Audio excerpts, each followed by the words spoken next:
Of audit of banks. चलो शुरू करते हैं। From prudential norms on income recognition, asset classification, provisioning pertaining to advances. तो classification of advances as per RBI के prudential norms.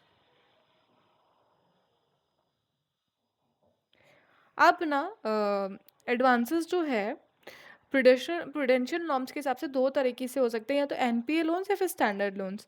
Standard loans में भी सब पॉइंट्स हैं, जैसे कि सब रेगुलर या एसएमए स्पेशल मेंशन अकाउंट्स, और एनपीए में सब स्टैंडर्ड, डाउटफुल और लॉस। तो ये क्या बोलता है कि जो एसएमए ज़ीरो है ना, वो 0 to 30 days होगा। एसएमए वन हम तब बोलेंगे जब जो ओवर ड्यू है वो 31 से 60 days तक होगा, और एसएमए टू जब 61 to 90 days होगा। सो अकाउंट्स जब स्ट्रेस सिग्नल शो करने लग जाते हैं, ऐसे में 0 to 30 days ऑब्वियसली ना, जब 31 से 60 तो हमारा ऐसे में 1 हो रहा है, और सही 61 से 90।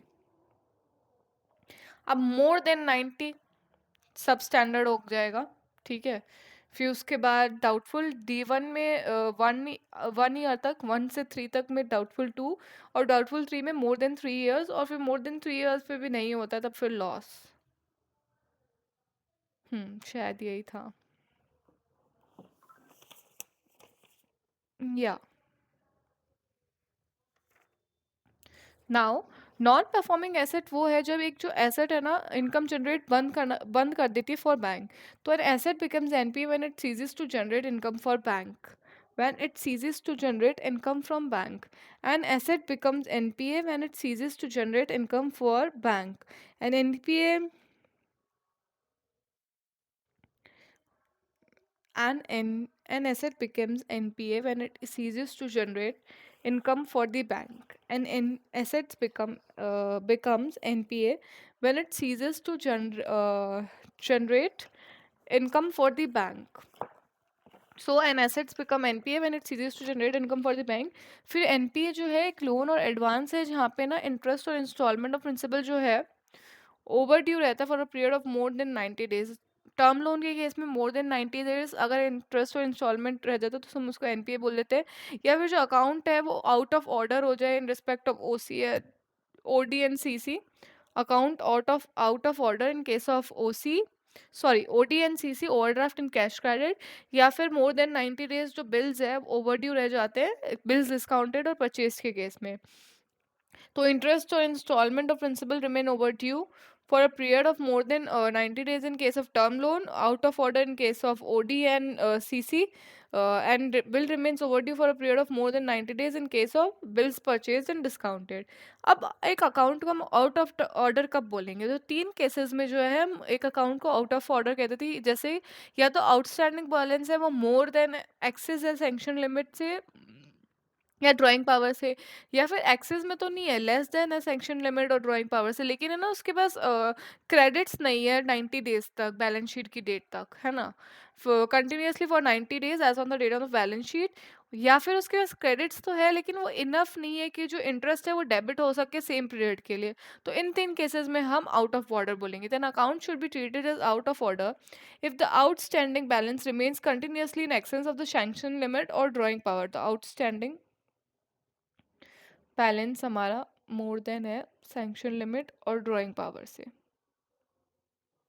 जहाँ पे outstanding balance in the principal operating account is less than the sanction limit but there are no credits continuously for 90 days as of the date of balance sheet. या फिर क्रेडिट्स आर देयर, क्रेडिट्स तो है but are not enough to cover the interest debited during the same period, these account should be treated as out of order. तो इन तीन cases में हम account को आउट ऑफ ऑर्डर ट्रीट करेंगे। तो ये एग्जांपल दे रखा है कि ए लिमिट जो है उसने सैंक्शन किया था cash credit facility ADB bank से for 50 lakhs, but as per the stock statement furnished for the last quarter, the bank has calculated drawing power and to be 40, drawing power 42 है, INR 50 मतलब 50 उसने Indian rupees 50 lakhs में किया था, लेकिन Indian rupee 42 lakh ही हमारा drawing power in excess हो गया फिर हमारा जो आउटस्टैंडिंग बैलेंस है।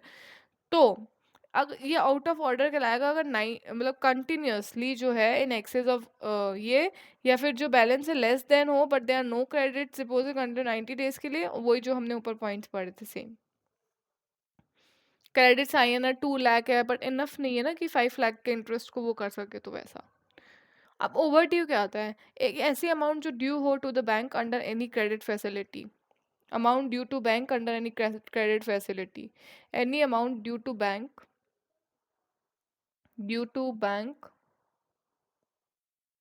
Under credit facility. Okay, any amount due to the bank under credit facility is overdue if it is not paid on the due date fixed by the bank। जो due date हमने fix की थी उस पर नहीं पे गई क्यों। अभी परसेंटेज दे रखे, जैसे सब स्टैंडर्ड हो तो 15%, डाउटफुल अनसिक्योर्ड हो तो 100%, और मतलब डाउटफुल कोई भी अनसिक्योर्ड होगा ना तो 100% होगा, और लॉस एसेट भी 100% होगी।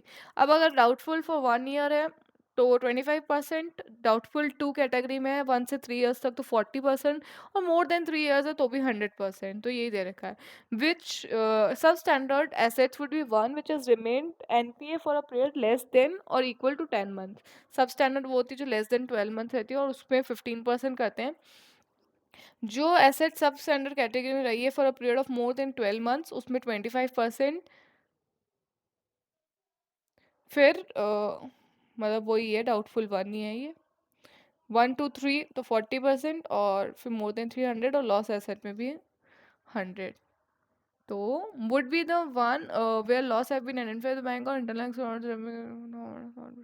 ओके, क्लासिफिकेशन एनपीए क्लासिफिकेशन जो है बेस्ड होता है ऑन रिकॉर्ड ऑफ रिकवरी। कोई सिक्योरिटी या नेटवर्क जो अवेलेबल है उसके बेसिस पे हम एनपीए का ट्रीटमेंट नहीं करते हैं। सो ये रिकवरी के बेसिस पे होता है। Should be based on record of recovery. Classification of NPA should be based on record of recovery. Availability of security or net worth of borrower guarantor is not taken into account for the purpose of treating an advance as NPA or otherwise। अब ये borrower wise नहीं होती है, facility wise नहीं होती है।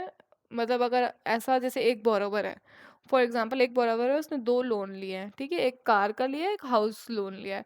उसने car loan तो पेमेंट कर दिया, बट हाउसिंग जो है वो उसने ओवर ड्यू की जो डेट है तब तक पे नहीं किया है। तो हम उसको पूरे दोनों ही लोन को हम एनपीए मानेंगे। मतलब उस बोरोवर को हम एनपी उसके अकाउंट को हम एनपीए ही ट्रीट करेंगे। कोई फैसिलिटी वाइज नहीं कि एक कर दिया दूसरा नहीं किया तो एनपीए नहीं होगा, फिर वो दोनों ही एनपीए ट्रीट होंगे। सो एसेट क्लासिफिकेशन जो है बोरोवर वाइज होगी कि अगर एक बोरोवर ने कोई भी उसमें डिफॉल्ट किया है तो हम उसको एनपीए मान लेंगे। कोई फैसिलिटी वाइज नहीं होगी। All facilities including investment and securities would be termed as NPA. Mister Raman जिसने 2 लोन फैसिलिटीज करी है, car loan as well as housing loan from XYZ bank, और he is regularly depositing the housing loan EMI but has not deposit the last 4 EMIs of the car loan. तो hence in not only the car loan but the housing loan also treated as NPA. दोनों को हम NPA treat करेंगे, good going good and then वॉलावाइड wise होता है, facility wise नहीं होता है। अब जो अकाउंट्स है ना रेगुलराइज किए गए near the balance sheet date, जैसे कि मतलब है ना कोई एक इंसान है, मतलब कोई बैंक है, जैसे उसका कोई जो रिकॉर्ड है, मतलब कोई है उसका बरोबर है, उसने जो है अपना वो नहीं किया है पेमेंट, मतलब ओवर ड्यू हो चुका है अभी उसका। तो बैंक जो है उसको बोलेगी कि वो कुछ उस टाइम के लिए, मतलब जो बैलेंस शीट की डेट है नियर बाय, तब पेमेंट कर दे और फिर वापस उसको वो ऐसा कुछ करके। मैं पढ़ लेती हूँ एक बार तो ज़्यादा क्लियर समझा पाऊंगी। मतलब जो है ना एनपीए ही है वो अकाउंटिंग ही, सिर्फ उसको बैलेंस शीट डेट पे रेगुलराइज कर दिया गया है, एंड फिर वापस वही सेम रूटीन, ताकि वो बैलेंस शीट में एनपीए ना शो करना पड़े, ठीक है। तो asset classification of borrower accounts where a solitary और few credits are recorded before the balance sheet date should be handled with care and without scope for subjectivity. Where the account indicates inherent weakness on the basis of the data available, the account should be deemed होगा, deemed NPA मानेंगे जो जो हमने regularise किए हैं balance sheet date के near by पे। जो फ्यू क्रेडिट्स जो है रिकॉर्ड हुए बिफोर द बैलेंस शीट है उसको हैंडल करेंगे with care without scope for subjectivity. With the जहाँ पे अकाउंट जो है इनहेरेंट वीकनेस शो करे on the basis of the data available, तो हम उसको डीम्ड एनपीए मानेंगे। ऑडिटर को चेक करना है for sample transaction immediately before the closing of the financial year and immediately after the closing of the financial year to get knowledge of the objective behind the transactions, if they have any relation to each other in the borrower accounts, or if any some transaction are being reversed during the first few days after closing, which might show an arrangement to prevent borrower's account from slipping into NPA category।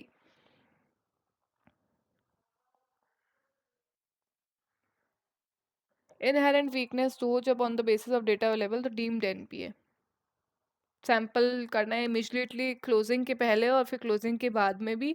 और अगर कोई भी उसको लगता है कि transaction जो है बोरोवर का अकाउंट एनपीए से रोकने के लिए किया गया है तो उसको डीम्ड एनपीए मान लेंगे।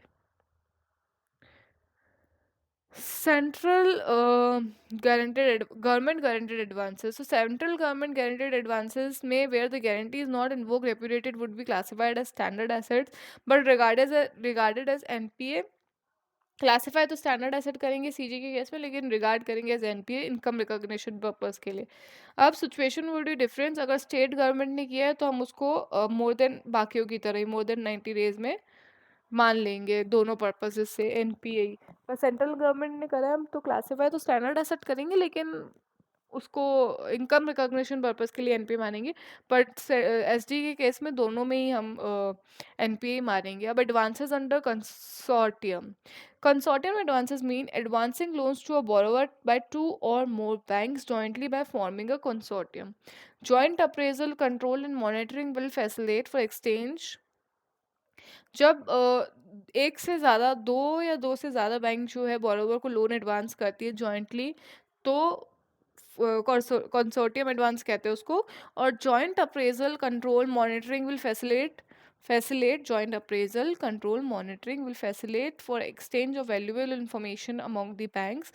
exchange of valuable information among the banks usually एक बैंक जो है ना जिसका हायर शेयर होगा वो कंसोर्टियम को लीड करेगी। अब कंसोर्टियम एडवांसेस बेस्ड होते हैं on record of recovery of the respective individual member banks and other aspects have a bearing on the recoverability of the advances where the remittances by the borrower under consortium lending arrangements are pulled with one bank or where the bank receiving remittances not parting with the share of other banks, the account should be treated as not serviced in the books of other banks and therefore an NPA। जहाँ पे कोई एक bank को तो advance मतलब जो है मिल गया रेमिटेंस लेकिन दूसरे को नहीं मिला तो वो एनपीए ट्रीट करा जाएगा।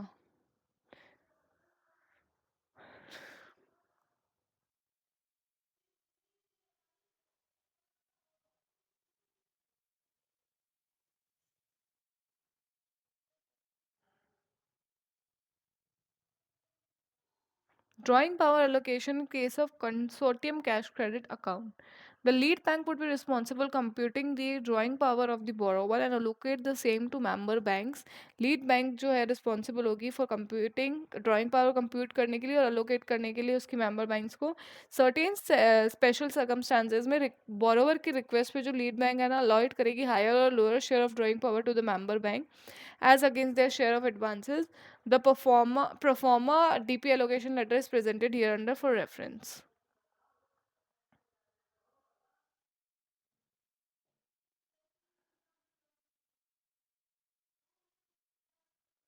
ये शेयर्स दे रखे हैं उनके परसेंटेज।